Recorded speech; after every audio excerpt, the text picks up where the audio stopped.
May mga sikreto na kayang itago ng isang tao sa loob ng maraming taon. Ngunit kapag dumating ang araw na lumabas ang katotohanan, hindi lang relasyon ang nasisira, pati ang buong pagkatao ng isang tao. Paano kung isang araw, sabihin ng doktor na ang 3 anak na buong buhay mong minahal ay hindi mo pala tunay na anak? Ano ang gagawin mo? Ako si Skylar at ito ang tunay na kwento ni Richard Mason. Tahimik na nakaupo si Richard Mason, 55 taong gulang, sa loob ng mamahaling sasakyan habang nakatingin sa salamin. Isa siyang matagumpay na negosyante sa United Kingdom at kabilang sa mga taong hinahangaan dahil sa kanyang sipag at talino. Mula sa simpleng empleyado, naging milyonaryo siya matapos makatulong sa pagtatayo ng isang kilalang online price comparison company. Ngunit sa kabila ng kanyang kayamanan, iisa lamang ang ipinagmamalaki niya ng higit sa lahat: ang kanyang 3 anak.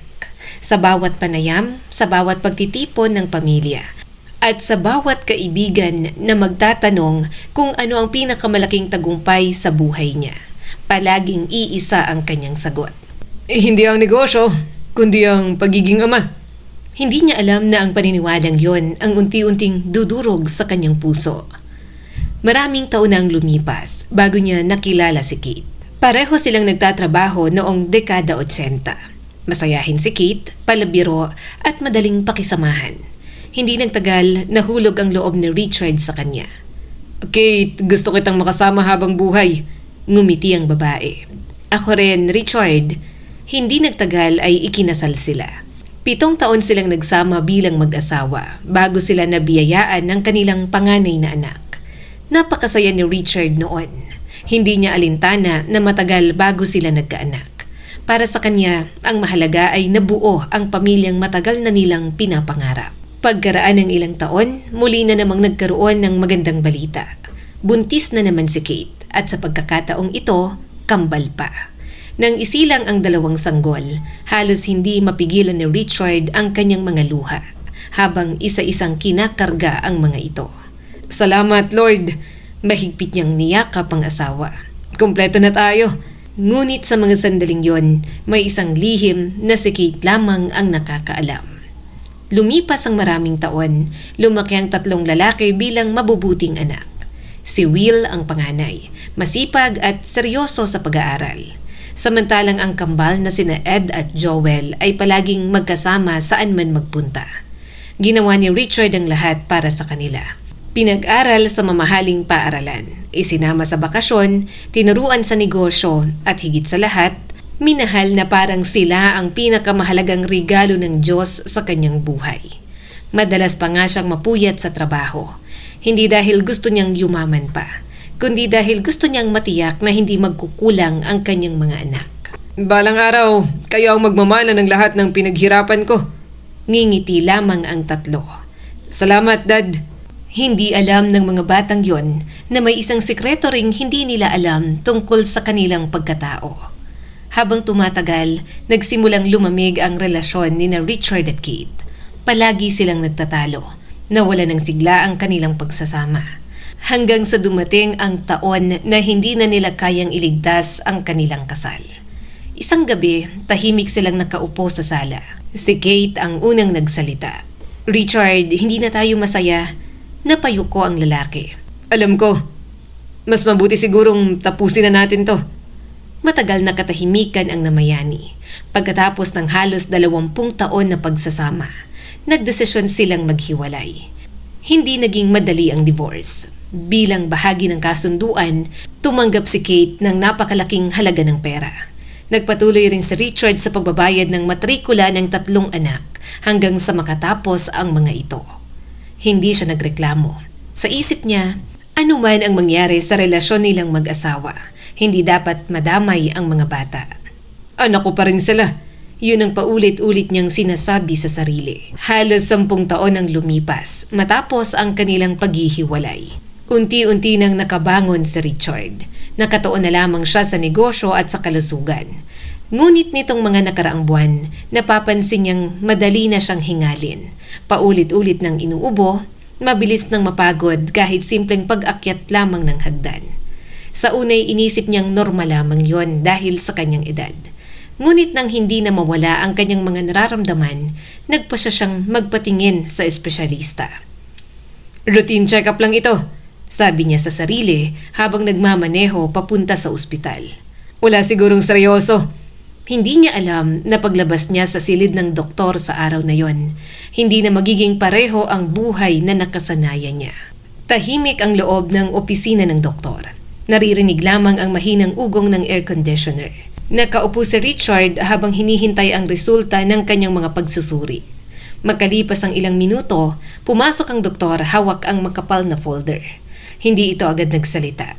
Tila nag-iisip kung paano sisimulan ang sasabihin. Napansin niyo na Richard. Doc, may problema ho ba?" Huminga ng malalim ang doktor. "Mr. Mason, kailangan nating pag-usapan ang resulta ng inyong pagsusuri." Bahagyang kinabahan sa Richard. "Ano po ba talaga ang sakit ko?" Tumingin ang doktor sa kanya bago dahan-dahang nagsalita. "Mayroon kayong cystic fibrosis." Parang huminto ang oras. Nanlamig ang buong katawan ni Richard. Hindi niya inaasahang maririnig ang sakit na minsan ang kumitil sa buhay ng kanyang sariling kapatid. Ngunit ang hindi niya pa alam na ang diagnosis na yon, simula pa lamang ng pinakamasakit na katotohanan na maririnig niya sa buong buhay niya.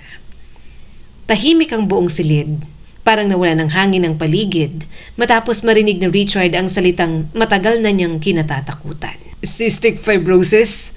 Marahan niyang ulit. Ilang segundo siyang nakatitig lamang sa doktor. Hindi siya makapagsalita. Unti-unti niyang naalala ang kanyang kapatid na babae na ilang taon nang yumao dahil sa parehong sakit. Nasaksihan niya noon kung paano ito unti-unting nanghina hanggang sa tuluyang nawala ng hininga. Mahina niyang naitanong. Doc, sigurado po ba kayo?" Tumango ang doktor. "2 beses naming sinuri ang resulta. Wala pong duda." Napahawak si Richard sa noo. Pakiramdam niya'y umiikot ang buong mundo. Hindi niya alam kung paano sasabihin sa kanyang mga anak ang balitang yon. Makalipas ang ilang sandali ay muli siyang kinausap ng doktor. "Mr. Mason, may gusto pa sana akong ipaliwanag." Napatingin si Richard. "Ano pa po yun, Doc?" Inilapag ng doktor ang ilang medical record sa mesa. "Ang cystic fibrosis ay isang genetic disease." Tumango si Richard. "Alam ko po. Dahil dito, natural lamang na isipin ninyo kung naipasa ninyo ito sa inyong mga anak." Agad siyang kinabahan. Oo nga, Dok. Ang 3 kong anak, kailangan ba silang ipatest?" Napangiti ng bahagya ang doktor. "Hindi na po."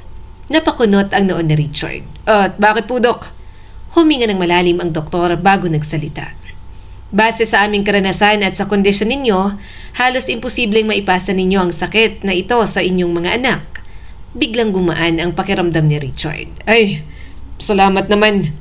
Ngunit agading naputol ang kanyang ngiti nang muling magsalita ang doktor. "May dahilan po kung bakit." Ano po yun?" Tahimik ang doktor sa loob ng ilang segundo. Pagkatapos ay dahan-dahan niyang sinabi ang mga salitang tuluyang gumiba sa mundo ni Richard.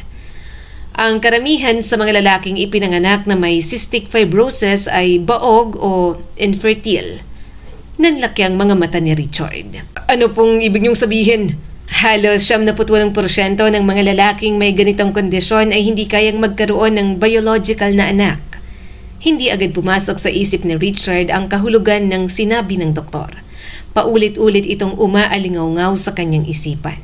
Hindi kayang magkaroon ng anak. Hindi kayang magkaroon.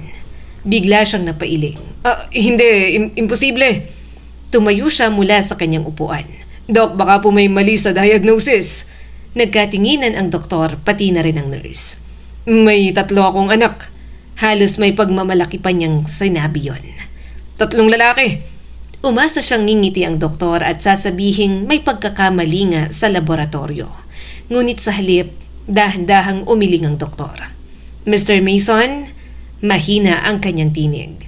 "Kung ang diagnosis ninyo ay tama, napakaliit ang posibilidad na kayo ang biological father ng mga batang yon." Parang tinamaan ng kidlat si Richard. Hindi siya makahinga. Nanghihina ang kanyang mga tuhod.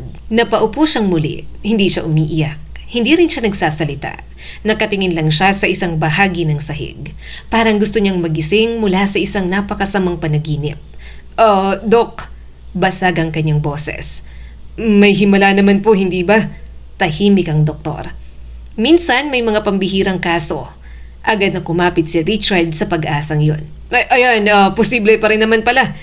Ngunit muling nagsalita ang doktor. Napakabihira po at sa loob ng maraming taon ng aming karanasan, wala pa kaming nakitang lalaki na may cystic fibrosis na natural na nagkaroon ng 3 biological na anak. Parang may malaking bato na bumagsak sa dibdib ni Richard. Hindi na siya makapagsalita. Sa unang pagkakataon sa loob ng 55 taon, naramdaman niyang wala na siyang alam tungkol sa sarili niyang buhay. Paglabas niya ng ospital, hindi siya agad sumakay sa sasakyan. Naglakad lamang siya ng walang direksyon. Hindi niya napansin na nagsisimula na palang umambon. Unti-unting nabasa ang kanyang Amerikana. Wala siyang pakialam. Paulit-ulit lamang sa kanyang isipan ang sinabi ng doktor. Hindi kayo maaring magkaroon ng biological na anak. Habang naglalakad, isa-isang bumalik ang mga alaala. Ang ultrasound ni Kate, ang pagsilang ni Will, ang araw na ipinanganak ang kambal, ang unang beses na tinawag siyang dad. Napapikit siya. Hindi niya kayang paniwalaan yon.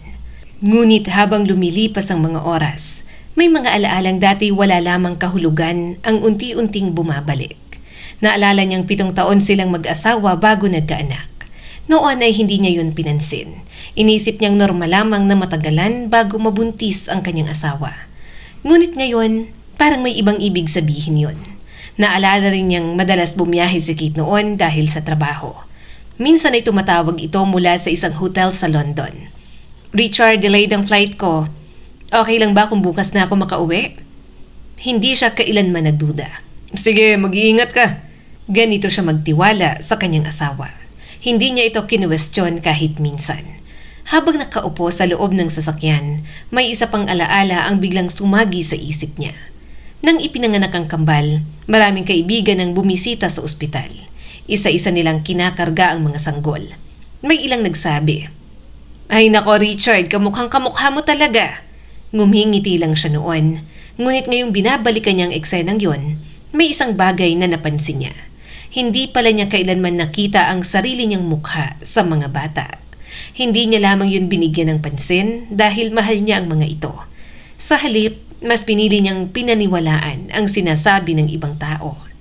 Pagdating sa bahay, tahimik niyang binuksan ang isang lumang kabinet. Naroon ang mga photo album ng kanilang pamilya. Isa-isa niyang tiningnan ang mga litrato. Una, si Will. Pagkatapos ay ang kambal. Matagal niya itong pinagmasdan. Ngayon lamang niya napansin, hindi talaga sila magkamukha. Hindi ang ilong, hindi ang mata, hindi ang hugis ng mukha. Bigla niyang naalala ang isang lalaking minsan na niyang nakilala sa isang business event. Hindi niya matandaan ang pangalan, ngunit pamilyar ang mukha. At sa hindi maipaliwanag na dahilan, habang tinitingnan niya ang larawan ng kanyang mga anak, unti-unti niyang nakikita ang mukha ng lalaking yon sa kanilang mga anyo. Nanlamig ang kanyang buong katawan. Bakit ngayon ko lang to napansin? Mahina niyang bulong. Hindi pa niya alam na mas marami pa pala siyang matutuklasan tungkol sa lihim na buhay ng kanyang dating asawa. At ang bawat bagong alaala ay lalo lamang magpapatunay na baka ang buong buhay na ipinagmamalaki niya bilang isang ama ay isa lamang napakalaking kasinungalingan. Magdamag na hindi nakatulog si Richard. Nakaupo lang siya sa sala habang nakapatay ang ilaw. Sa kanyang harapan ay nakakalat ang mga lumang photo album, family videos at mga litrato ng kanilang bakasyon. Paulit-ulit niyang tinitingnan ang bawat litrato. Hindi dahil gusto niyang balikan ang masasayang alaala, kundi dahil gusto niyang hanapin ang isang bagay na matagal na palang nakatago sa kanyang harapan. Kung totoo ang sinabi ng doktor, mahina niyang bulong. Bakit hindi ko to nakita noon? Habang mas matagal niyang pinagmamasdan ang mga larawan ng 3 niyang anak, mas lalo niyang napapansin ang mga detalye na dati hindi niya naman pinapansin. At yon ang unang beses na kinilabutan siya sa sarili niyang mga iniisip. Maya-maya'y isa pang alaala ang biglang bumalik sa kanyang isipan. Noong unang mabuntis si Kate matapos ang 7 taon nilang pagsasama, bigla itong naging interesado sa isang bagay na noon ay labis niyang ipinagtaka. Isang gabi, habang naghahapunan sila noon, biglang nagsalita ang kanyang asawa. Richard, ano yun? Gusto kong magbasa tungkol sa Judaism. Napangiti lang si Richard. Bigla naman yata. Ewan ko, parang gusto ko lang. Hindi niya na yun pinansin. Akala niya ay isa lamang itong bagong interes ng kanyang asawa. Ngunit habang lumilipas ang mga buwan, mas lalo itong naging seryoso. Bumibili ng mga libro, nakikipagkita sa isang rabbi, nag-aaral tungkol sa tradisyon ng mga Hudyo. At ang higit na nakapagtataka, lahat ng kanilang anak ay binigyan niya ng Jewish middle names. Isang bagay na nagtanong pa si Richard. Hindi ba natin pabibinyagan ng mga bata? Umiling si Kate. Wag na. Bakit? Gusto ko lang. Hindi na siya nakipagtalo. Mahal niya ang kanyang asawa at buong buo ang tiwala niya rito. Ngunit ngayong binalikan niya ang lahat, pakiramdam niya ay isa pala yung piraso ng napakalaking palaisipan. May isa pang detalye ang bumalik sa kanyang alaala. Noong nagtatrabaho pa si Kate bilang union official, madalas itong bumiyahe papuntang London. Kung minsan ay 2 araw, kung minsan ay 3, at halos pare-pareho ang paliwanag. Richard, may meeting pa bukas. O kaya naman, wala pang available na flight ngayong gabi. Hindi kailanman nagduda si Richard. Sa katunayan, kapag tumatawag pa noon si Kate mula sa hotel, siya pang nagsasabing, "Huwag ka mag-alala, magpahinga ka na lang dyan at ako nang bahala sa mga bata." Napapailing siya ngayon. Napakabobo ko. Mahina niyang bulong habang nakatitig sa kisame. Kinabukasan, hindi na niya kinaya ang bigat ng kanyang dinadala. Kinuha niya ang kanyang cellphone. Matagal niyang tinitigan ang pangalan ng dating asawa, si Kate. Mahigit 10 minuto niyang hawak ang cellphone bago tuluyang pinindot ang message icon. Dahan-dahan siyang nag-type. Kate, galing ako ngayon sa Liverpool Chest Hospital. Huminto siya sandali, parang nanginginig ang kanyang mga kamay. Ipinagpatuloy niya ang mensahe. Na-diagnose ako ng cystic fibrosis. Ayon sa mga espesyalista, halos walang lalaking may ganitong kondisyon ang nagkakaroon ng biological na anak. Sinasabi nilang halos 98% ang possibility na hindi ako ang ama ng kahit isa sa ating 3 anak. Matagal niyang tinitigan ang mensahe. Pagkatapos ay pinindot niya ang send. Ilang minuto ang lumipas ay walang sumagot. Nakita niyang nabasa na ni Kate ang mensahe, ngunit nanatili itong tahimik. Habang tumatagal ay mas lalo siyang napupuno ng galit. Bakit hindi siya sumasagot? Isa pang mensahe ang kanyang ipinadala. Kate, kung may alam ka sa katotohanan, sabihin mo na. Ayokong dumaan pa sa mas marami pang pagsusuri kung alam mo naman ang sagot.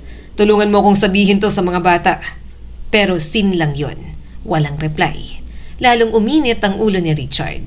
Sa pagkakataong ito, hindi na siya nagpaligoy-ligoy. Kung pipilitin mo pa akong sumailalim sa DNA test dahil ayaw mong magsabi ng totoo, ako mismo ang magsasabi sa mga anak natin ang lahat ng nalalaman ko. Ilang segundo lamang ang lumipas. Tumunog ang cellphone niya. Sa wakas ay nag-reply na si Kate. Ngunit ang nabasa niya ay lalo lamang nagpagulo sa kanyang isipan. Richard, ano man ang sasabihin ng siyensya, ikaw pa rin ang ama ng mga bata. Paulit-ulit niyang binasa ang mensahe. Hindi niya malaman kung maiiyak ba siya o magagalit. Hanggang ngayon, bakit nagsisinungaling ka pa rin? Napagtanto ni Richard na wala na siyang mapapala kung si Kate lamang ang kanyang kakausapin. May isa pang taong kailangan makaalam ng katotohanan, ang kanyang panganay na anak. Nagkita sila kinabukasan sa isang maliit na cafe malapit sa universidad. Pagdating ni Will, napansin agad nito ang namumutlang mukha ng kanyang ama. Dad, okay ka lang ba? Pinilit ngumiti ni Richard. Umupo ka muna. Tahimik silang nagkape. Halatang may gustong sabihin ang ama ngunit hindi niya alam kung paano sisimulan. Sa wakas ay nagsalita siya. Anak, may sakit ako. Nagulat si Will. Ano pong sakit? Cystic fibrosis. Nanahimik ang binata. Pagkaraan ng ilang segundo ay ipinagpatuloy ni Richard. May sinabi ang doktor at kailangan kong sabihin sa'yo. Huminga siya ng malalim. Ayon sa mga espesyalista, napakaliit ng posibilidad na ako ang biological father ninyo. Hindi pa man niya natatapos ang kanyang sasabihin, biglang nagsalita si Will. Mahina ngunit derechahan. Dad, alam ko na ang sasabihin mo. Natigilan si Richard. Ano? Anong ibig mong sabihin? Posibleng hindi ikaw ang tunay kong ama. Parang tumigil ang tibok ng puso ni Richard. Hindi niya inaasahang mauunawaan agad ng kanyang anak ang gusto niyang iparating.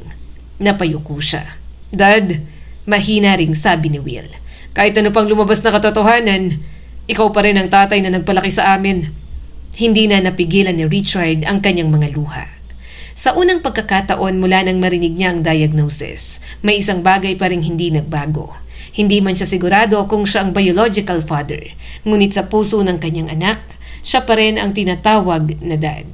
Subalit hindi pa niya alam, 2 araw lamang ang lilipas ay tuluyan ng aamin si Kate sa isang kasalanang itinago nito sa loob ng halos 20 taon. 2 araw na halos na hindi siya kumain, hindi rin siya halos makatulog. Sa tuwing ipipikit niya ang kanyang mga mata, iisa lamang ang bumabalik sa kanyang isipan. Ang 3 batang minsan niyang binuhat sa kanyang mga balikat. Ang 3 batang unang tumawag sa kanya ng dad. At ang doktor na nagsabing halos imposibleng magkaroon siya ng mga anak dahil sa kanyang karamdaman. Pakiramdam niya ay unti-unti siyang nilalamon ng katotohanan. Hindi niya alam kung alin ang mas masakit. Ang sakit na unti-unting sumisira sa kanyang katawan o ang posibilidad na ang buong buhay niyang pinaniniwalaan ay isa lamang napakalaking kasinungalingan. Bandang 10:00 ng umaga, biglang tumunog ang kanyang cellphone. Nang tingnan niyang screen, nanlaki ang kanyang mga mata. Kate? Ilang segundo niyang pinag-isipan kung sasagutin ba niya ang tawag. Sa huli ay pinindot niya ang answer. Tahimik ang kabilang linya. Si Richard ang unang nagsalita. Kate, ano pa ba ang gusto mong sabihin? Mahina ang boses ng babae. May nakausap ako. Sino? Si Will. Napapikit si Richard. Hindi na siya nagtaka. Alam niyang kinausap na siya ng kanilang panganay. Matagal na katahimikan ang namayani. Pagkatapos, mahina ngunit malinaw na nagsalita si Kate. Richard, may kailangan akong aminin. Nanigas ang buong katawan niya. Huminga ng malalim si Kate. Parang hirap na hirap itong ilabas ang bawat salita. Matagal na kitang niloko. Parang tumigil ang oras. Kahit handa na si Richard sa maaaring marinig, iba pa rin ang pakiramdam kapag narinig mo mismo ang pag-amin. Anong ibig mong sabihin? Mahina niyang tanong. Hindi agad sumagot ang babae, hanggang sa tuluyan na nitong sinabi ang lihim na itinago sa loob ng maraming taon. May nakarelasyon ako na ibang lalaki. Habang kasal pa tayo, napahawak si Richard sa gilid ng mesa. Pakiramdam niya'y nawalan siya ng lakas. Ngunit hindi pa rin natapos ang pag-amin. Halos 20 taon, hindi natigil ang relasyon namin. Parang may martilyong paulit-ulit na humampas sa kanyang dibdib. 20 taon? Ibig sabihin, habang magkasama silang nagdiriwang ng anniversary, may ibang lalaki rin palang kasama ang kanyang asawa. Habang nagtatrabaho siya hanggang gabi upang mabigyan ng magandang buhay ang kanilang pamilya, may ibang lalaking naghihintay pala kay Keith. Mahina ang tinig ni Richard. Sino siya? Tahimik ang kabilang linya. Sino ang lalaking yun? Muling tanong ni Richard. Pagkaraan ng ilang segundo ay sumagot si Kate. Nagtatrabaho siya sa Barclays Bank. Biglang may naalala si Richard. Isang business gathering maraming taon na ang nakalipas. Isang lalaking ipinakilala sa kanya ni Kate. Richard, meet my colleague. Nagkamayan pa sila noon. Nagkwentuhan, nagtawanan. Hindi niya akalain na ang lalaking magalang na nakangiti sa kanya, siya pala ang lihim na karelasyon ng kanyang asawa. Napakuyom si Richard ng kamao. Kilala ko pala siya. Mahina niyang bulong. Oo, mahinang sagot ni Kate. Unti-unti nang nagdurugtong ang lahat ng alaala. Ang madalas na business trip, ang mga gabing nasa hotel umano si Kate, ang mga delayed flights, ang mga tawag mula sa London. Lahat pala yon hindi aksidente. Nagkikita pala sila ng lalaki sa isang hotel tuwing may biyahe si Kate. Napapikit si Richard, napangiti, ngunit hindi yon ngiti ng saya. Ngiti yon ng isang taong tuluyan ng nawala ng tiwala. Napakagaling mong magsinungaling. Mahina niyang sabi.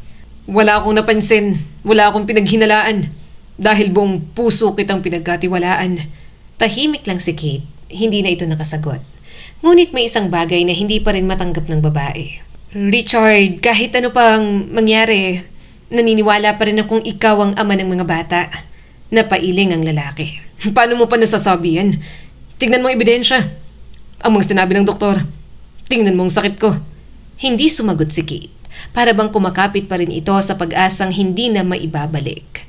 Ngunit para kay Richard, wala nang natitirang dahilan upang maniwala.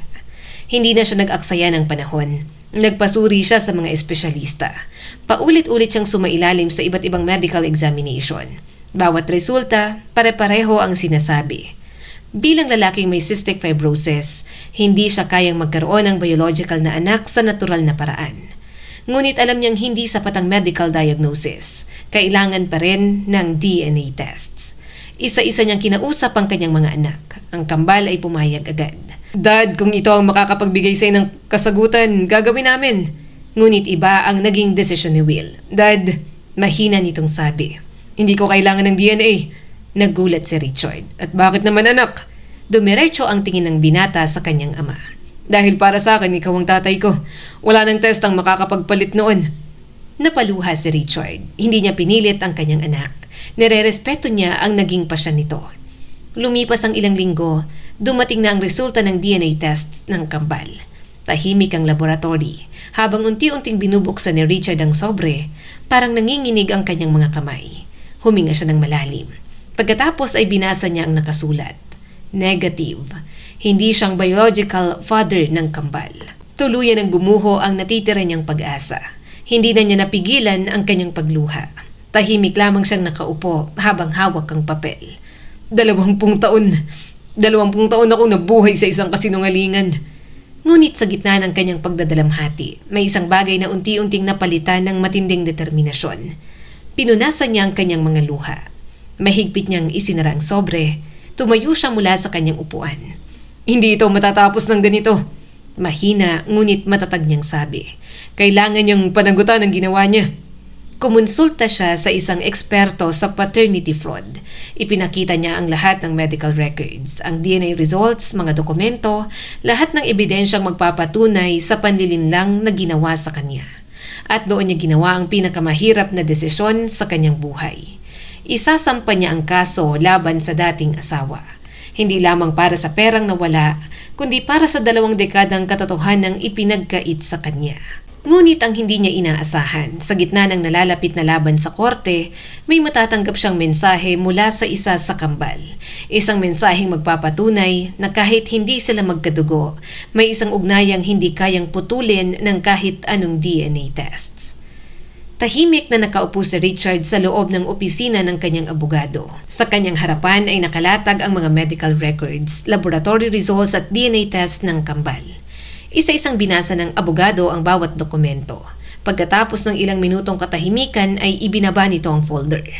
Mr. Mason, napakalakas ng ebidensyang hawak ninyo. Tahimik lamang na tumango si Richard. Hindi niya inakalang darating ang araw na kakailanganin niyang gamitin ang mga alaalang minsan niyang ipinagmalaki bilang ama upang patunayan na niloko siya ng sarili niyang asawa. Napakasakit.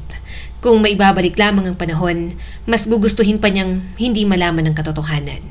Ngunit huli na ang lahat. Noong Disyembre ng taong yon, formal nang nagsimula ang kaso laban kay Kate. Hindi naging madali ang bawat pagdinig. Sa bawat pagbubukas ng usapin sa korte, parang muli ring binubuksan ang sugat sa puso ni Richard. Isa-isang inilahad ang mga ebidensya. Ang pag-amin ni Kate na nagkaroon siya ng ibang relasyon sa ibang lalaki habang sila'y kasal. Habang pinapakinggan niyo na Richard, pakiramdam niya ay muli niyang binubuhay ang pinakamadilim na bahagi ng kanyang buhay. Hindi lang siya nawalan ng asawa. Hindi lang siya nawalan ng tiwala. Pakiramdam niya, nawalan din siya ng pagkakakilanlan bilang isang ama. Ngunit isang gabi, habang nakaupo siya mag-isa sa sala, tumunog ang kanyang cellphone. May bagong message mula sa isa sa kambal. Nanginginig ang kanyang kamay habang binubuksan ito. Pagkabasa niya ay hindi niya napigilang maiyak. Nakasulat doon, Dad, sinabi ko na sa'yo noon at uulitin ko ngayon. Hindi kailanman magbabago ang tingin ko sa'yo. Ikaw ang taong nagturo sa amin kung paano maging mabuting tao. Ikaw ang unang nagturo sa amin magbisikleta. Ikaw ang kasama namin sa bawat graduation. Ikaw ang umalalay sa amin kapag may problema. Hindi mahalaga kung ano ang sabihin ng DNA. Ikaw pa rin ang dad ko. At habang nabubuhay ako, hindi magbabago yon. Mahal kita. Tahimik na tumulo ang luha ni Richard. Hindi dahil sa sakit, kundi dahil sa pagmamahal. Sa unang pagkakataon matapos ang napakahabang panahon, may naramdaman siyang pag-asa. Naalala niya ang lahat ng pinagdaanan nila. Ang unang beses na nagturo siyang magbisikleta sa mga bata. Ang mga gabi ng pag-aaral bago ang pagsusulit. Ang mga birthday party, ang family vacation, ang mga graduation, ang yakap, tawanan. Napangiti siya habang umiiyak. Hindi pala kayang burahin ng DNA ang 20 taong pagmamahalan. Maaring hindi siyang biological father, pero siyang lalaking nagpuyat kapag may sakit ang mga bata. Siyang unang tumatakbo kapag may problema. Siya ang nagtusto sa kanilang pag-aaral, siyang umalalay sa bawat pangarap nila. At yon ay hindi kayang sukatin ng kahit anong laboratory tests. Lumipas ang mga buwan, sa wakas ay dumating ang desisyon ng korte. Napatunayan ang panlilinlang na ginawa ni Kate.